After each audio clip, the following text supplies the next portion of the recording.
Terima kasih Pak Teguh dan juga kepada teman-teman Amerta ya bisa berimpact terhadap bisnis continuity ya kan di industri insurance.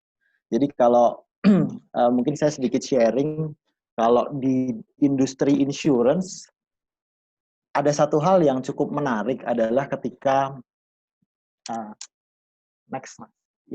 ketika tahun 2012 saya pertama kali masuk dalam industri insurance dan lebih tepatnya di finance sih. Nah, tapi ada satu hal yang cukup menarik ketika kita berbicara di industri insurance yang berbeda dengan ketika saya masuk di industri-industri sebelum di insurance atau finance. Yaitu kalau kita lihat yang namanya orang-orang di insurance bukan cuma di HR-nya saja, tetapi seluruh karyawannya itu sudah dalam tanda kutip dicekokin ya tentang yang namanya VUCA, volatile, ya sesuatu atau perubahan yang begitu cepat ya kan, dikatalisasi dan segala macamnya, uncertain ya kan, terus sangat kompleks, semua itu sangat ambigus ya kan, dan ini bukan sesuatu yang luar biasa, tetapi ini adalah sesuatu yang normal. Nah, itu sesuatu yang sangat biasa di dunia insurance ya. Sejak 2012 saya mendapatkan itu dan itu diberikan hampir setiap 2 minggu sekali ketika morning briefing. Pertanyaannya adalah apakah cuma di perusahaan yang satu saja, karena saya waktu pertama kali masuk adalah perusahaan yang joint venture. Tapi ternyata enggak. Ternyata ketika saya pindah ke perusahaan yang berikutnya, yang notabene waktu itu masih perusahaan lokal, walaupun setelah itu jadi joint venture, itu juga sudah ada isu tentang ini. Dan sekarang saya masuk lagi di perusahaan yang lokal juga, bahwa yang namanya VUCA itu sudah didengungkan, sudah diberikan gambaran kepada seluruh karyawannya bahwa kita itu masuk pada eranya yang sangat disruptif, perubahannya sangat luar biasa cepatnya. So kita harus siap itu. Makanya satu hal yang cukup menarik adalah di industri insurance pasti ada yang namanya BCP department. Jadi memang secara khusus sudah menyediakan departemen yang berbicara bagaimana ketika terjadi bencana, ketika terjadi sebuah resiko apapun itu kita sudah siap. Nah, pertanyaannya adalah kalau memang sudah sebegitu biasanya, ya kan, sangat biasa dibicarakan tentang perubahan, dibicarakan tentang adanya disruption yang luar biasa, pertanyaannya apakah dengan adanya COVID-19 ini, apakah berdampak terhadap bisnis insurance dan bagaimana keberlanjutan bisnisnya? Apakah ada? Ternyata ada. Ya, walaupun sejak awal sudah dikatakan bahwa kita harus ada perubahan, kita nanti ada namanya era yang sangat cepat sekali berubah. Jadi kalau ada sesuatu bencana dan segala macamnya kita harus siap. Ternyata pada prakteknya tidak semudah itu. Saat ini di beberapa industri asuransi itu juga mengalami dampak bisnis yang sama. Dan bagaimana berbicara tentang keberlanjutan bisnisnya itu yang nanti akan coba saya sharingkan kepada teman-teman di sini. Ya, jadi kalau kita tadi lihat di prolog depan tadi saya mengatakan bahwa industri finansial secara khusus di insurance sudah bicara tentang VUCA, ya kan, sesuatu perubahan yang sangat luar biasa, sangat disruptif dan segala macamnya. Tapi ternyata ketika ada COVID-19 ini pun juga masih punya dampak yang luar biasa. Kalau di pengantar tadi Pak Risa mengatakan bahwa ternyata dampaknya itu banyak industri yang mengalami ini, ternyata di industri finansial yang secara culture itu sudah dipersiapkan culture-nya bahwa namanya perubahan itu pasti ada dan segala macamnya, ternyata dampak bisnis dan keberlangsungan bisnisnya pun masih tetap terjadi. Pertanyaannya adalah kalau tadi dikatakan bahwa yang namanya perusahaan insurance itu ada yang namanya BCP department. apa sih definisi, apa sih job scope-nya, untuk, departemen bisnis ini, departemen BCP ini ketika berbicara dalam hal pekerjaan. Yang pertama, pasti yang didiskusikan setiap hari adalah berbicara tentang strategi yang diciptakan untuk mengurangi dampak bencana terhadap aktivitas bisnis. Jadi kalau dikatakan, bencana seperti apa sih yang, dikategorikan ini? Ya baik bencana manusia ataupun, bencana, eee, pendekatan yang pertama, kita akan melihat bagaimana sih pengelolaannya kalau kita bicara tentang, pengelolaan pengelolaan, BCP dalam hal karyawan atau people. Saya masih teringat bahwa, sebelum COVID-19 ini dijadikan pandemi, teman-teman di BCP ini sudah mencoba untuk melihat, simulasi memetakan, mana karyawan yang nanti kalaupun terjadi, dirumahkan, harus bekerja dari rumah dan segala macamnya, itu harus dirumahkan dulu atau segala macamnya. Nah, makanya kalau di dalam konsep ini biasanya, mmm, secara umum dibagi menjadi 2, mana yang termasuk dalam supporting, mana yang masuk di dalam core. Nah, kalau kita lihat di dalam bisnis asuransi, supporting itu, paling tidak ada 4 divisi secara umum. Yang pertama adalah service division, ini adalah legal, audit, compliance, risk management, terus, ada yang namanya human capital division, ini juga termasuk supporting, walaupun, di beberapa perusahaan insurance nggak semua ini memasukkannya dalam, kategori supporting, ada juga yang masuk dalam, kategori core. Terus ada juga yang training and recruitment division, ini supporting, terus ada yang namanya product and actuary division, ini supporting. Terus ada juga yang core. Kalau yang core ini adalah operation division, itu ada underwriting. Underwriting kalau teman-teman atau Bapak Ibu, sebetulnya apa sih di perusahaan asuransi kita, oh udah bisa ya. Nah, tadi kalau di dalam karyawan dan, people tadi kita membagi secara umum ada supporting dan yang kedua adalah, core. Apa sih yang membedakan core dan supporting? Ini tentunya bedanya pada skop pekerjaannya. Nah, di dalam sistem BCP ini bertujuan untuk proses dan, ketika nanti tiba-tiba terjadi situasi yang, bencana yang luar biasa, maka pertama kali yang harus di apa namanya, dipersiapkan dengan baik adalah yang core ini. Bagaimana operation division seperti underwriting, klaim, klaim itu nanti adalah mereka yang mengurusi, pengajuan klaim dari nasabah dan segala macamnya, itu ada di departemen ini. Terus ada underwriting ini adalah mereka yang menyeleksi resiko dari nasabah-nasabah itu. Terus ada POS, itu adalah post ownership system, itu mereka yang, mengatur, pencairan dana dan segala macamnya itu di POS. Dan customer service, ini menjadi core karena bisnis insurance itu, suka tidak suka kita merupakan bisnis jasa keuangan, jadi hal-hal yang sifatnya seperti ini harus siap. Jadi ketika nasabah nanti, mengalami, resiko ya kan, misalnya tutup usia atau apapun itu, masih bisa tetap, bisa melaksanakan servis dengan baik. Marketing support. Nah, marketing support ini adalah, biasanya di tempat kita kenapa disebut core, itu karena di marketing support ini bisa, ini adalah yang mengatur tentang, penggajian agen-agen kita, mitra bisnis kita.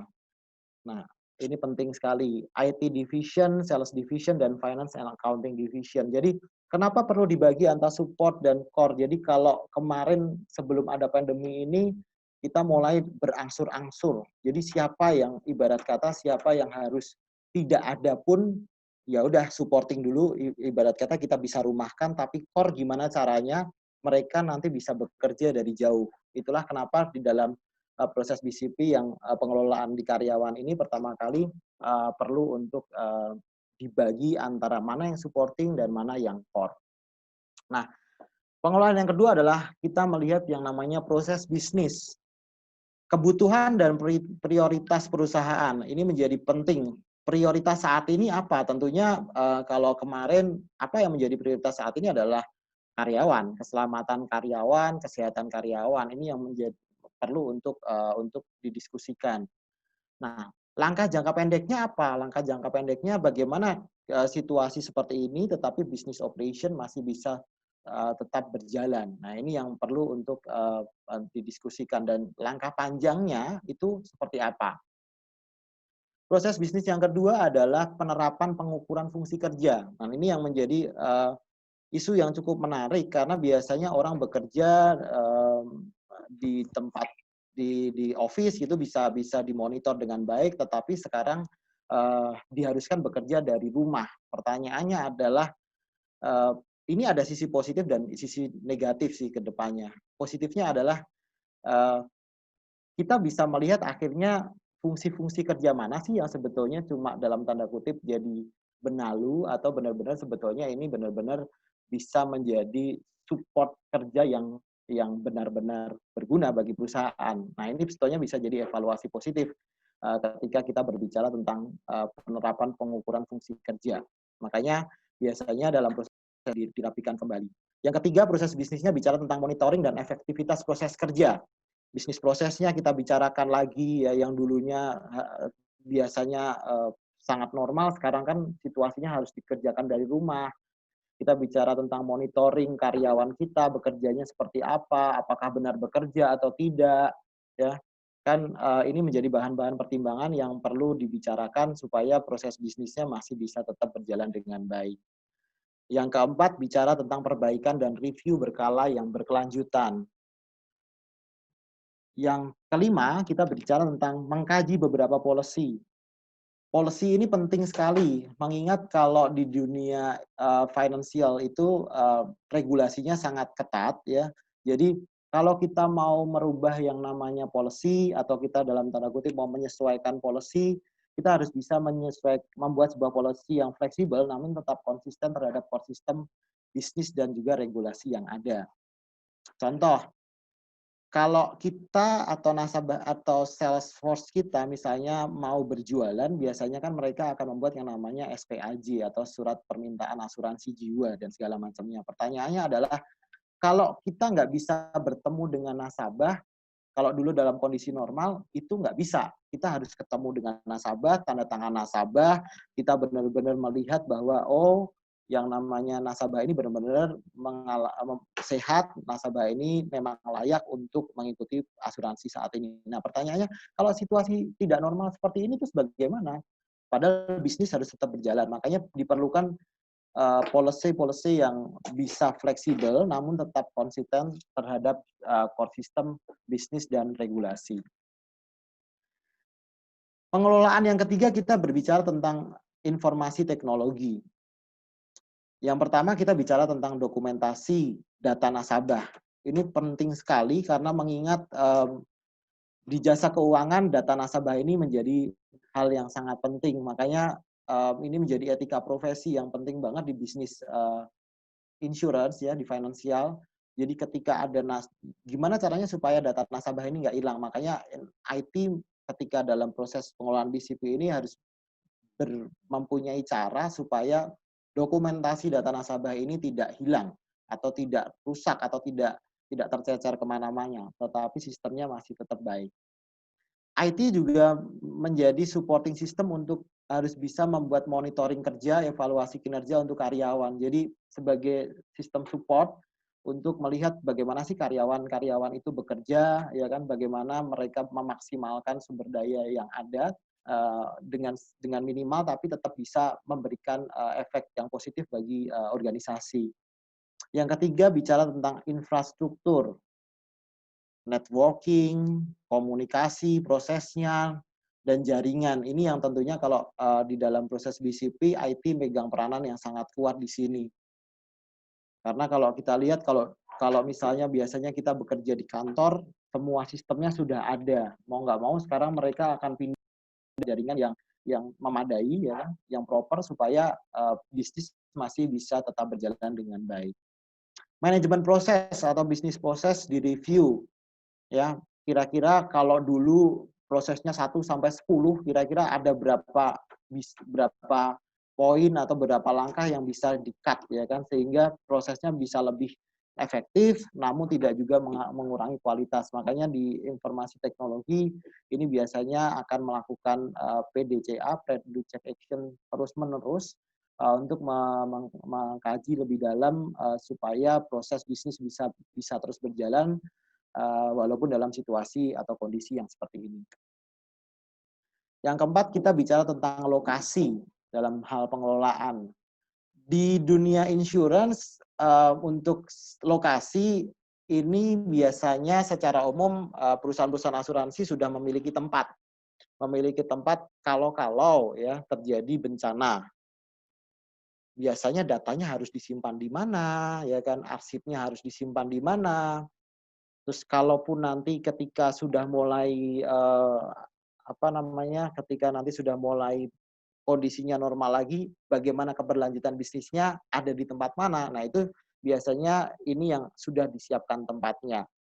Nah, biasanya perusahaan-perusahaan insurance itu sudah menyiapkan tempat di mana ketika terjadi bencana yang begitu besar, kita bisa tetap melanjutkan bisnis kita.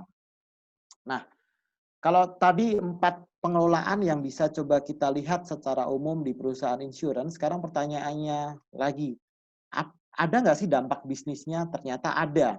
Secara new business atau sales nyaris tidak ada pergerakan.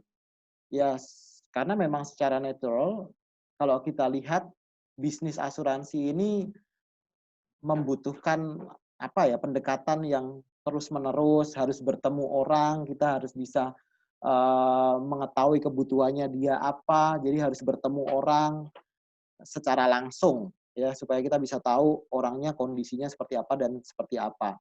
Nah, kalau mereka tidak bisa bertemu, bagaimana bisa berjalan? Makanya untuk keberlanjutan bisnisnya biasanya sekarang perusahaan-perusahaan asuransi mulai mempraktekkan istilah technopreneur.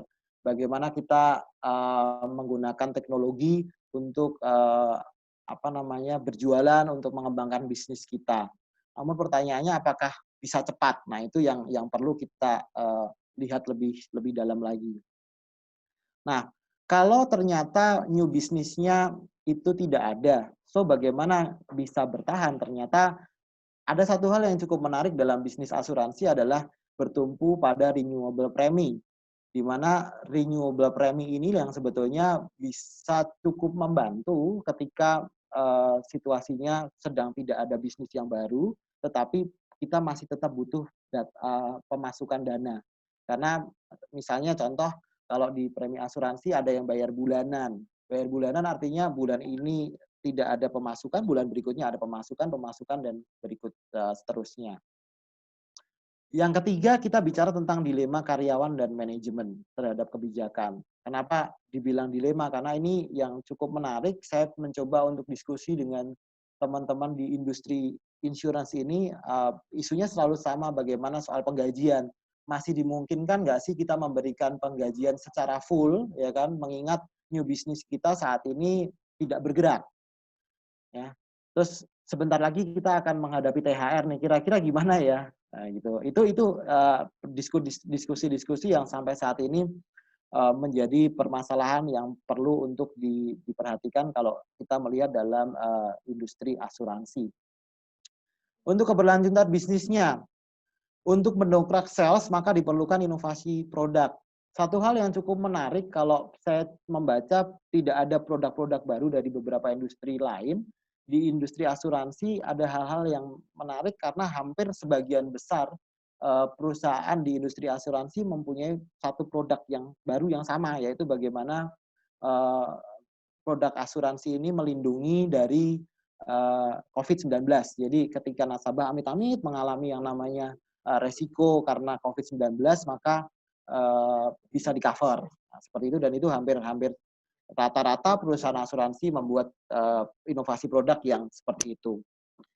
Kedua, perlu adanya evaluasi kinerja untuk keberlanjutan bisnisnya. Karena kalau kita melihat di sini, dengan evaluasi kinerja ini kita bisa melihat sebetulnya kalau dalam satu departemen yang tadinya ada 10 manpower planning, ya kan, sebetulnya benar nggak sih ada 10, benar-benar 10 ini kita perlukan, atau ternyata dengan adanya work from home ini kita bisa melihat ternyata cukup 7 orang, cukup 6 MPP, ya kan.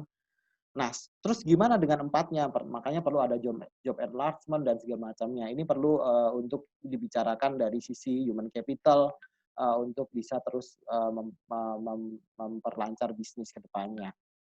Yang ketiga, diperlukan leader yang kuat dalam kondisi krisis seperti ini. Makanya tadi dikatakan krisis manajemen seperti ini perlu banyak penanganan karena banyak hal yang cepat, taktis yang perlu dilakukan untuk kita bisa tetap survive dalam kondisi seperti ini. Dan yang terakhir, kalau saya mengistilahkan akan adanya istilahnya new normal management. Artinya apa? Kita akan melihat kalau dulu kita lihat teleconference di perusahaan-perusahaan sebetulnya sudah ada, tapi kenapa jarang digunakan? Nah, sekarang dengan adanya seperti ini, adanya Zoom dan segala macamnya, ini nanti akan menjadi hal yang biasa lagi untuk dilakukan.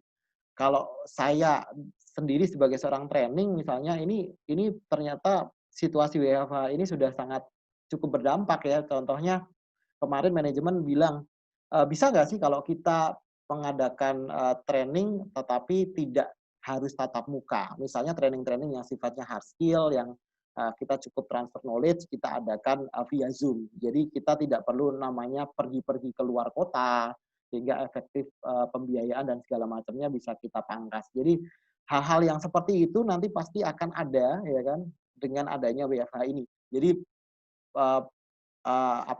evaluasi kinerja, evaluasi pekerjaan, dan evaluasi manajemen tentunya nanti akan perlu untuk dibicarakan supaya kelanjutan bisnis bisa tetap berjalan.